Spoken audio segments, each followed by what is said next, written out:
Stealing a police car is one of the riskiest things you can attempt, with any wrong move resulting in certain jail time. So what does it look like when stealing a cop car goes horribly wrong? Good sticks. Today we cover exclusive body cam footage of the few times this has happened, starting with the case of a man named Mr. Sanchez in Colorado. Police say he had been purposefully causing accidents and crashing into multiple other vehicles in the area, so they gathered a team of officers and tried to take him down. 379, slowed down, speeds of 28. Pit maneuver, hold traffic. TVI successful. Using a technique called the pit maneuver, or the precision immobilization technique, the cops are able to spin Sanchez's vehicle around and completely stop him in his tracks. Then they rush in to arrest him. But this is far from where the story ends. Out of the vehicle! Out of the vehicle! Out of the vehicle! What's going on? I got dogs on back. What the fuck? Hands behind your back! Hands behind your back! What's going on? My girlfriend fucking shot at me, and I don't know what the fuck's going on. Sanchez frankly looks scared and confused, and even claims he's got no idea what's going on or what he did wrong. But that might at least explain what he does next. After being placed in the back of the patrol vehicle, he manages to bring his handcuffed arms under his legs so that they're in front of him, and proceeds to do this.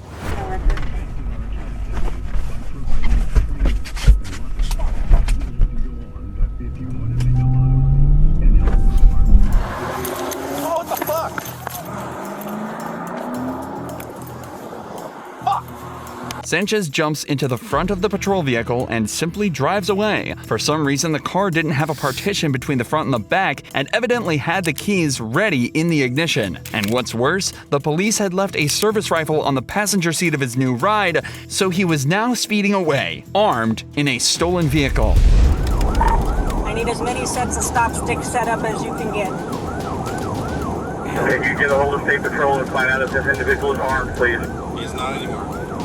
Oh, look, my rifle. The rifle is in the vehicle, passing the 390. Speed's 123. Marked Charger is the one that was stolen. I'm in the gray unmarked. He's driving down the middle of the lane. Get stop sticks out. The police immediately set their focus to stopping the vehicle. The longer he's driving like this, the more danger he's putting civilians in. He's currently driving over 120 miles an hour down public roads at 11 a.m. If this is allowed to continue any longer, many lives will be put at risk. So the cops aim to put stop tricks, or stingers, in place. Strips of spikes that puncture the tires and stop the vehicle in its tracks. The only issue is that Sanchez is a better driver than they realized. Coming at you, Jay. First car. Coming up on stop sticks. You missed him. Continuing eastbound. One coming up right now, and I'll come up behind him. Sanchez was able to avoid the stop sticks not once, but twice, and continues to speed down the freeway at increasingly dangerous speeds. However, the cops know exactly where he's going, and if they keep at it, this method will eventually work. What they seem to forget, though, is that taking out a car's tires at 120 miles an hour is an incredibly dangerous feat in its own right. You got sticks set.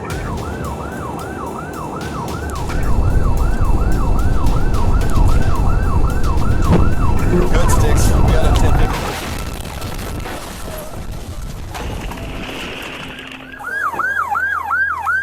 You alright, sir?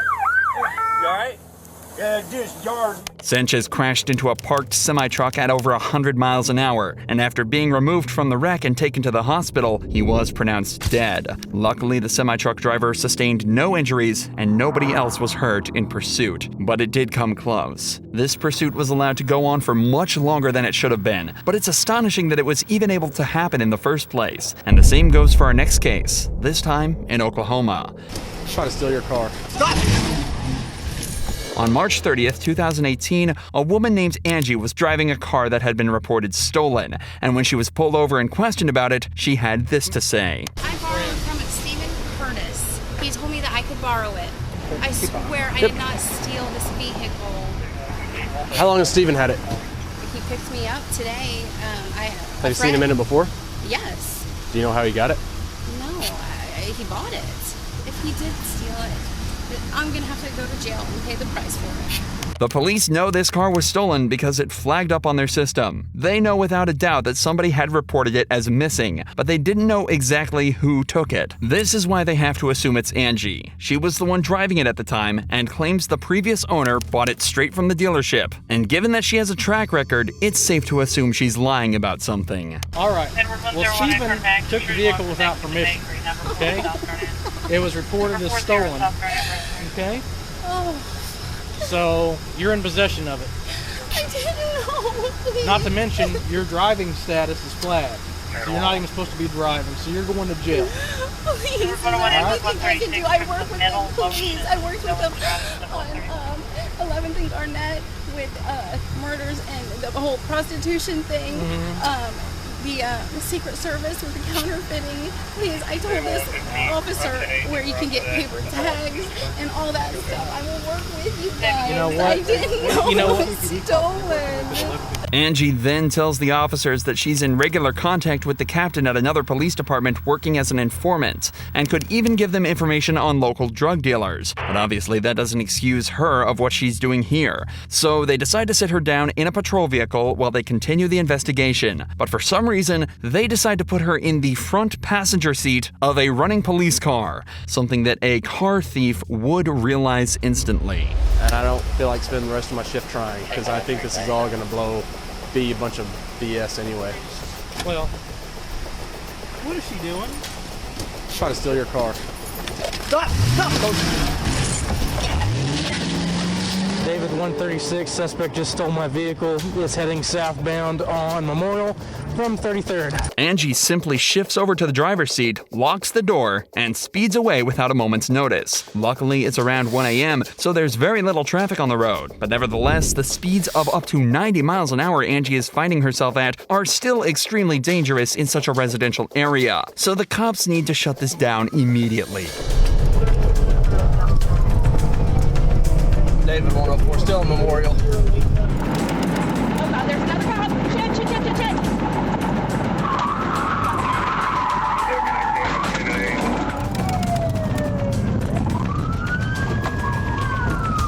David 104. Oh God. Shit. Stop.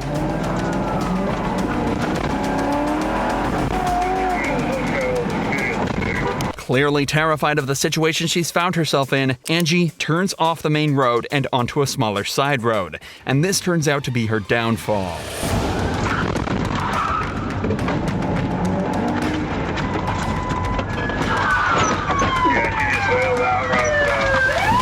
Cornered, Angie realizes her only option is to bail from the vehicle and sprint away. But the cops are trained for situations just like this, and she'll have a hard time staying out of their grasp for long, especially while she's handcuffed. Is that her right there?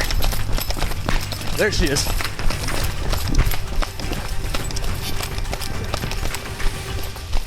Come here now!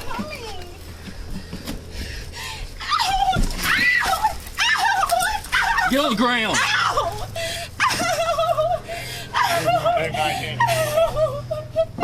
Put your hands over your head. Put your hands over your head. Will somebody unhook her head so we can put her back on Oh, please. If it's an adrenaline rush Angie was after, she sure got it. But that also comes coupled with a considerably larger sentence than she was originally facing. And the cops make sure to let her know how bad of an idea that really was. I've seen some stupid stuff, but my gosh. Andy hit a car with it? You guys told me that I was going to jail for something that I did not do. You just stole a police car. Now I'm going to jail for something I did. Well, there we go. Silver linings.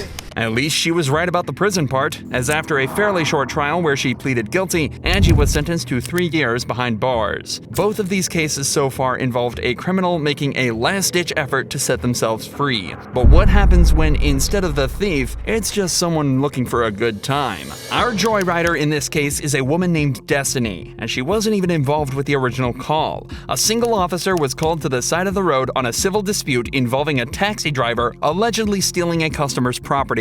But out of nowhere, the cop is alerted to something strange that was happening to his car. Once you find out who it is and go through that. Lady got in your car, cop car. What? 6-0 Ferndale. A girl just got in 6-0 and took off. She's northbound Woodward.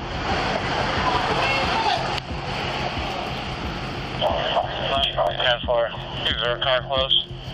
The cop is understandably shocked. He's never been in a situation like this, and they definitely don't train for it. The best he can do is radio in a description and ask for a pickup so he can help take the joyrider down. A black female walked across Woodward. I was talking to the gentleman at the bus stop. She got in the driver's seat and took off, northbound on Woodward. You got a GPS on your truck? Yeah, there's GPS. As the woman points out, most, if not all, police vehicles are fitted with a GPS tracker that dispatch uses to help coordinate things back at base. Now, all it comes down to is a giant game of cat and mouse across Detroit. The cops know the area better and they're better drivers, so it doesn't take long to get the stolen vehicle back in sight.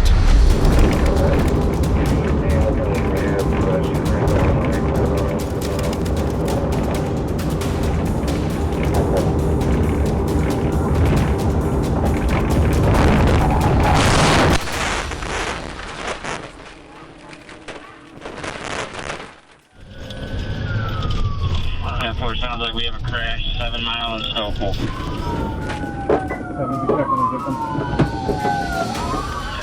In the car still? Get the fuck out of the car! Get the fuck out of the car, you motherfucker! Grab it! Get it! Come here! Get on the ground! Get on the ground! That's mine. Put her in this. 612 Ferndale. You notify DPD for... Do you know how many lives you just put in danger? What a dummy. You know how many people you just put in danger doing this? Yeah. Unbelievable. Get in. Unfortunately for us, there were no exciting chases or strategic maneuvers used to take Destiny down. She simply crashed into a parked car at over 80 miles per hour, completely wrecking her new ride. Multiple other vehicles also received damage from the event, and so Destiny was charged with unlawfully driving a vehicle, stealing property worth over $20,000, and fleeing police in an automobile. She was sentenced to 4 years in prison. Having a patrol car stolen from you must be one of the most surprising things that can happen to an officer. But in this situation, where 2 cars were stolen from right under their noses in a row, it must be straight up embarrassing. Are you kidding me? During the first pursuit, the suspect was speeding down a public freeway and being chased by multiple cop cars, all while somehow managing to evade multiple pit maneuvers. This cop managed to put all his training to work and rammed the escaping vehicle off the road. Almost instantly, the wrecked patrol car is now surrounded by the police, but somehow not a single cop saw this coming. Hey, y'all, do not walk up on this car. We got enough people up here. Dog! Let the dog!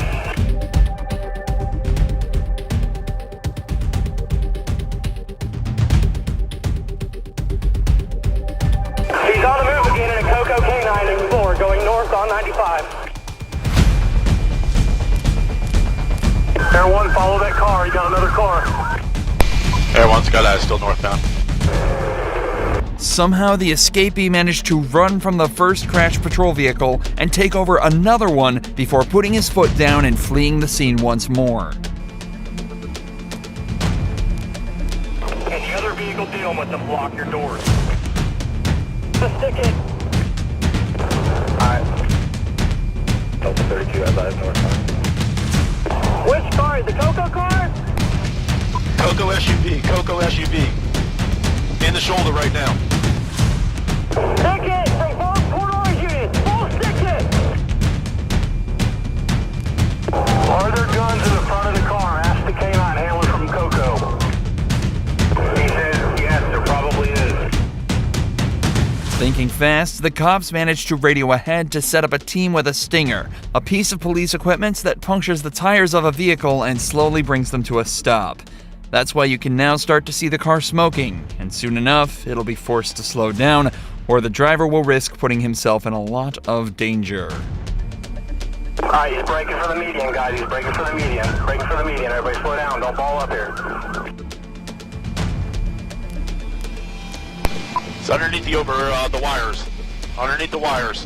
After coming to a safe stop, the driver exits the vehicle and is apprehended by the cops. It's difficult to believe such a professional stop was made by the same cops that let him steal a patrol car from right under their nose, but in the end, the stop was textbook. If you enjoy true crime videos like this, make sure you're subscribed to see more.